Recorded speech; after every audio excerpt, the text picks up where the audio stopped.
Hi everyone, welcome back to my channel. For today's video, we're going to be doing a massive repot. I think all I've been doing recently has been repotting. The weather is really nice again today, so I decided to take the opportunity to repot a bunch of stuff. So if that sounds exciting, keep on watching.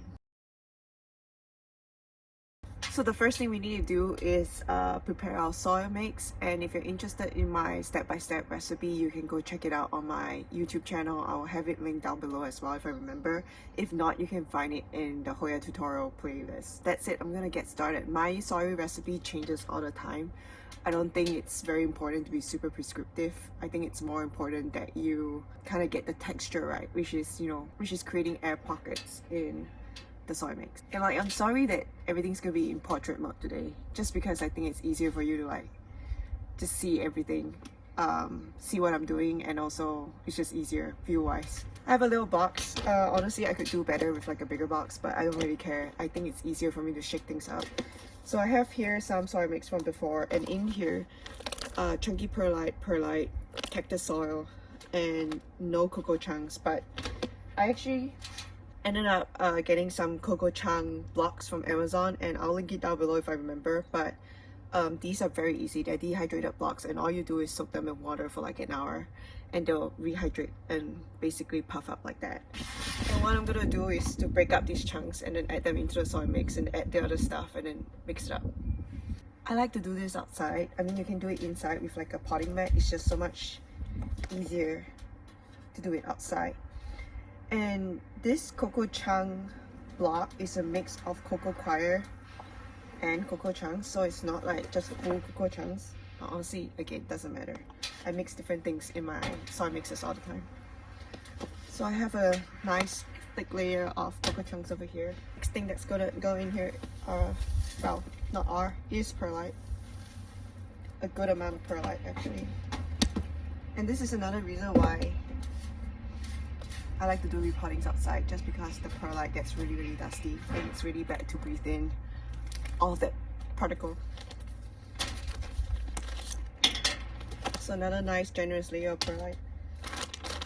And I just honestly use all kinds of soil. This is Miracle Grows cactus soil, but you could use garden soil and potting soil as well. You just need to make sure that you add more amendments. Cactus soil has quite a lot of sand in it, which also helps with draining. So I tend to go easier on the amendments. And then now we shake. Alright, and this is what you're looking for. Something that's light, airy, lots of a mixture of smaller chunks and bigger chunks to create air pockets in the soil mix, basically. And I just like to give it a little bit more of a massage to break things up. But yeah, that looks really good. Wonderful. And honestly, you can add orchid bark, you can add tree bark, any other kinds of things, as long as you create bigger air pockets in your soil mix. So now that we have all of that done, we can move on to the actual repotting. And which one should we start first? We are going to start with the Archie pillow leaf. So this is in a full semi-hydro setup right now. And all I'm gonna do is, honestly, when I have the tendrils clipped onto a stick, I usually leave it be, because I think it's easier to manage the plant without the tendril kind of hanging around. So I usually just give the pot a massage. I pull it up from the base, and here are all of the roots. I don't know if it's focusing, can't really see because it's really bright outside. But here are all the roots. It's looking good. This is a really good time for you to inspect the plant and make sure that there are no pests that are existing in the substrate and on the roots, like root mealies, for example. This is the mother plant, and I'm not gonna try to remove the big pieces of leca and pon from the roots, because there's just no need and no reason to disturb the roots like that. So what I'm gonna do is grab my cutting, and this is my cutting, and then this cutting is gonna be rooted up with this, potted up with this main mother plant. And I need to go grab a pair of scissors. Alright, I have acquired my cuticle scissors, and I find that these tiny scissors work best for removing the rubber lid from the vessel, I guess, from the water tube. And all you have to do when you receive, or when you root out a cutting in a floral tube like that, you just pull it out and then you're going to be left with the rubber cap on top, and all you have to do is just surgically or rather carefully cut it out. And this cap is really soft, so this should be a really easy thing to do. Alright, so now we have our rooted cutting over here. The roots are looking great. This is what I would deem enough roots personally.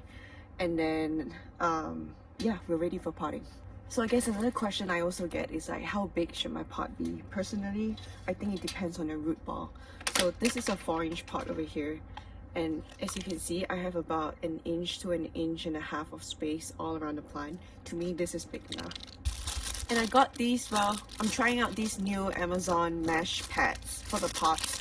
And I'll link it down below if I remember, but I've really been enjoying these mesh pads a ton because they're cut exactly to size for the 4-inch pots and the 5-inch pots, and they also come with like an even smaller rounded mesh, which is like I think about 2 inches across, and I think that's really good for blocking holes in like bigger pots. So this has been really enjoyable to use. But honestly, use any mesh. You can also buy like a giant value pack and then cut it yourself. Honestly, you can do it however you like, but I've been really enjoying these meshes so far. So this is for a 4-inch pot, and look how it just fits perfectly in there.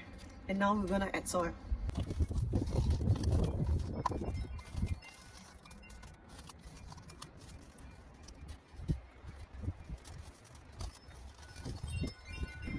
As I'm doing this, I'm giving like a nice gentle but firm pressure to settle the soil around the pot. But don't press too hard, otherwise you'll compact the soil too much.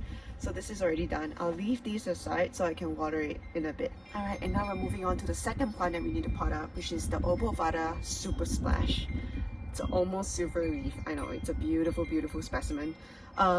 Very similar to the Matilde high splashes. These do also revert very easily. So just make sure you start off with a specimen with really good genetics. You do have to start off with a silver note, and then you can just keep pruning it to keep it silver, basically. And it also does need highlight to stay silver. Same spiel, we're gonna unpot this from this pot by massaging around the pot and then pulling firmly upwards. Alright, here we have it, and as you can see, extremely root bound. It has been drying out super fast. We're gonna give the roots a quick inspection to make sure there are no pests, and then we'll get on with repotting. So am I gonna break apart this entire pack of roots? No. I find in general it's totally fine to leave the lacquer balls and all your previous oil substrate in there unless you have a pest issue or unless you see a lot of rotted roots inside. But if the roots look good, I usually just transfer it from one pot to another pot. I find in general, in my experience, the less you mess with the roots, the less the plant is gonna act up. So for this Hoya, I think we're gonna go with a 4-inch pot as well. It's also about 1 inch around the pack of roots, so I think it's gonna be just fine. Same thing, we're gonna add mesh to the bottom of our pot and then add soil. So JK, I think it's actually a little bit small. We're gonna upsize to a 5-inch pot. And you can get all of these clear pots on Amazon. They come with a saucer as well, so you don't have to go searching for saucers, and they're really cheap and reusable. If you don't like how they look, you can find a cash pole and stick them in the cash pole. I don't. It doesn't bother me, so I don't. Again, a perfectly sized mesh. Awesome. Alright. We're gonna grab our previous. I'm just gonna dump the soil in here too from the previous pot. And then I like to make a little divot in the middle to nestle the pot in, nestle the plant in. And then, so this is a lot bigger. There's like about 2 inches, well not 2 inches, like 1.5 inches all around the pot. I would say like maybe about 6 centimeters ish. And then now we're just gonna backfill. It's gonna be fine. Just be careful not to like overwater when you have a pot that's slightly too big for your plant. Just like make sure you let the plant really dry out between waterings, and then you can prevent root rot. Okay. If your soil mix is airy enough, in general, it does remove quite a lot of risk for you when it comes to overwatering. However, if you are an underwaterer, you don't need to change the soil mix accordingly to match your habits. So maybe slightly less amendments and more moisture retaining things. but I am a chronic overwaterer, so it doesn't matter. Alright, so here we have it. Our plant looks beautiful in this new pot, and I'm gonna water this in a bit, and we're moving on to the next plant. The next Hoya we have here is the Clemenceorum Aceh over here. Beautiful. So this is the cutting that I was rooting out, and this is my main mother plant in a semi-hydro cup. This has been drying out like crazy because it's very root bound, so we're gonna pull this out of the cup and then pot it up together. Same thing, massage the plant and the pot. I tend to leave the trellis attached just so the vines have somewhere to go and you're not like flopping around and you break them by accident. So once you're done massaging, pull it out of the pot. Another giant root ball. I've been checking it for pests. I don't see any. It's very healthy, so we're gonna move on with potting it up. This one I think is actually even more root bound than the previous one, and I don't think we can put this in a 4-inch pot actually. So I'm gonna move this into a 5-inch pot. Mash down the bottom. Do you have to have mash down the bottom of your pot? No. For years, I didn't have any mash down the bottom of my pot and it was fine. It's not like super important for you to do this. I just think it's better because when you're watering, it doesn't clog up your sink or like other things, because the soil doesn't like come out from under the pot through the drainage holes. So I have some soil in here. Actually, I'm gonna remove a little bit. It's like a little bit too much. Okay, and then we're gonna pot this up. Wonderful. And then we're gonna extract this cutting from this flower tube. Same thing, open up the lid. Take your cuticle scissors and cut gently. And boom. Extremely well rooted. This is what I want my water prop cuttings to look like before I pop them up. I'm gonna pop that right into the pot and then start backfill. And I don't freak out about the mess, like having soil and substrate on the leaves and all that, because I'm gonna be watering them quite deeply in a bit. So whatever is gonna get on the leaves are just gonna get washed away in a bit. So I don't really care.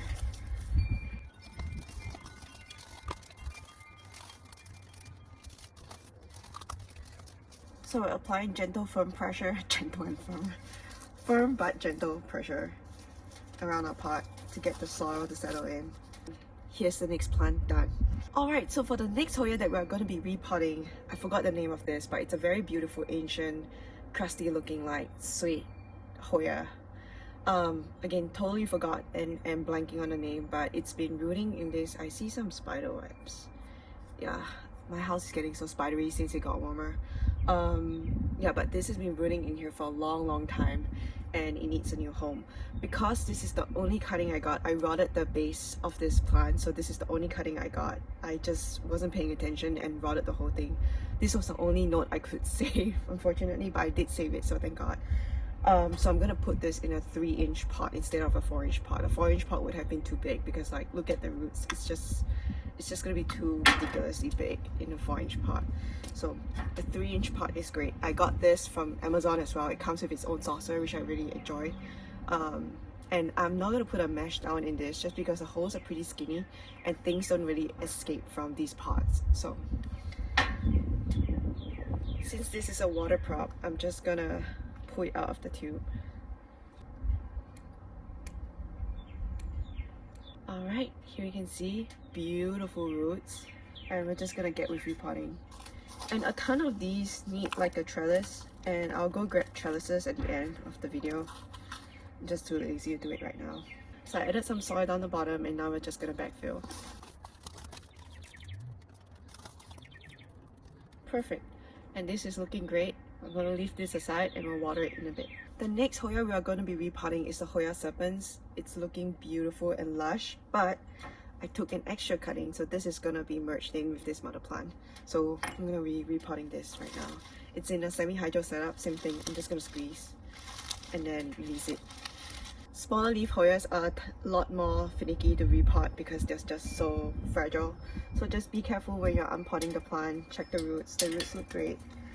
and then get on with it, I guess. So this one, I think I'm gonna put in a 5-inch pot just because it's so much bigger. And then we're gonna nestle the mother plant in here.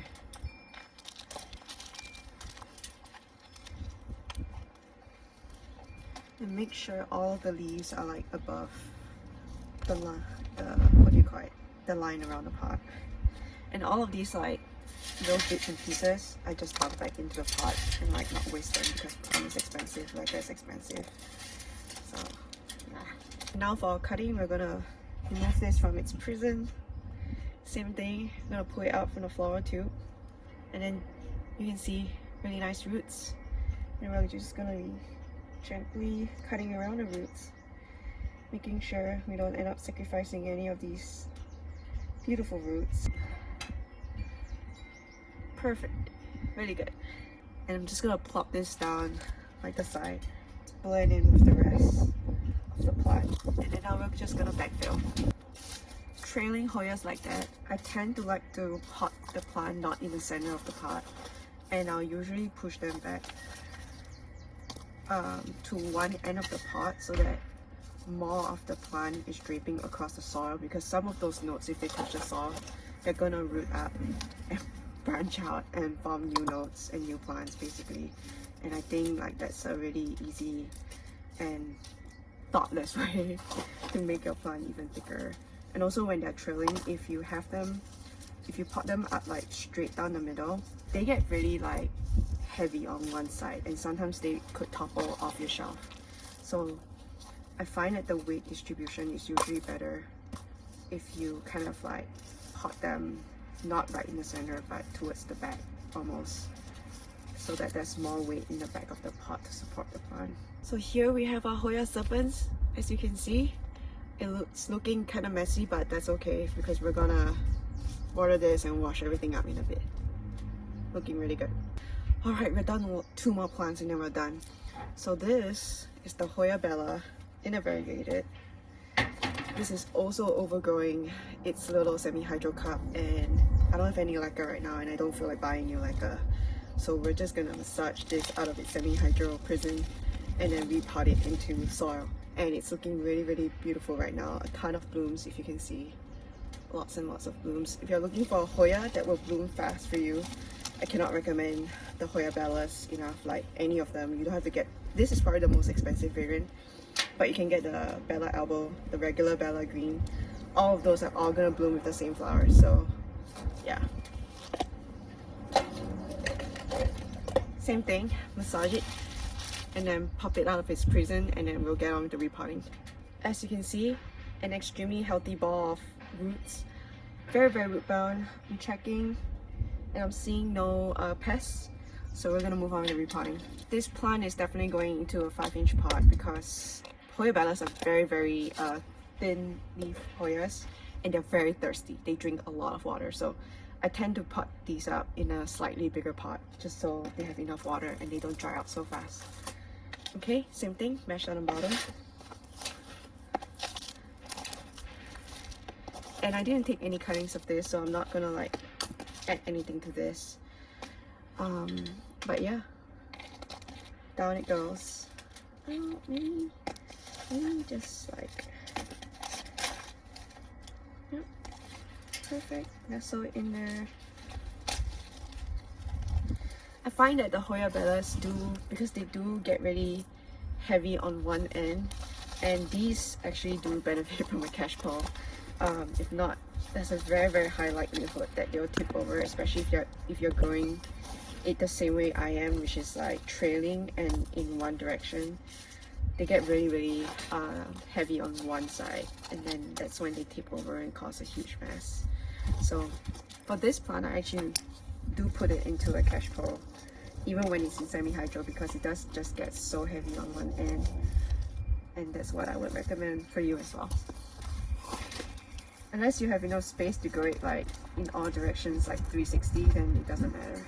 She's also done, looking great. Are we down to our last Hoya? We are down to our last Hoya. The last 2 Hoyas that I'll be repotting today are the Hoya Chinghongjensis. I have two separate plants here. I just want to merge them because I think it'll look fuller and more pretty. No other reason other than that, really. I don't think a 4-inch pot is gonna cut it, so we're gonna put this in a 5-inch pot. Just because there are two plants in here. Same thing, mashed on the bottom. There are like some giant chunks of cocoa coir in here, so I'm just gonna break that up a little bit. So one of it is one of my mother plant. Well, one of my plants. This is in soil. This is in semi-hydro. I am going to be unpotting the soil one first. Same thing. Give it a massage. Pull it out. Plop it into the next pot. And always hold from the base because you're gonna break leaves otherwise. No pests that I can see, so we're gonna plop it right into the pot over here. Perfect. And then we're gonna move on to the second one. Same thing, it's in semi-hydro. Just give it a nice little massage and then pull it out. Beautiful roots, as you can see. So same thing, into the mother pot it goes.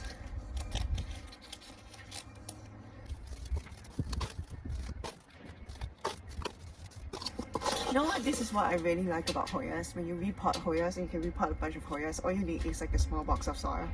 The other day, all we did was like repot like 2 aeroids, and we used up half a bag of perlite, half a bag of soil, and like maybe 3 or 4 boxes of soil. And it was just a lot. It was just intense. Like, I love aeroids. Like, no kidding, I really do love aeroids. I think they're beautiful. They really do give like a beautiful, like jungly look to your home, and it's just so lush and just tropical and genuinely just gorgeous. But aeroids are a lot of work. They need moss posts, they need climbing posts, they get really big, and repotting them becomes like a whole exercise. And I don't know, it's just too much. I love Hoyas because they are so contained to a trellis, like a 16-inch or 18-inch trellis. In general, some of them do get really big, but in general they are like a pretty small plant species. Not plant species, a plant genus. So I quite enjoy that about Hoyas. But here we have it. My chinghonggensis is all potted up. I can't wait for this to get like really lush and bushy, just like my regular chinghonggensis. I'm gonna water all of them and add some trellis to some of these pots, and I think we're all done. I hope you enjoyed today's video. It's a lovely spring day. Hopefully we don't get a second frost. It's so cold up here in the north. I hope you're having a wonderful day. Thank you for joining me as always. And like this video if you enjoyed today's content. Comment down below if you have any questions. And then subscribe to the channel. Bye.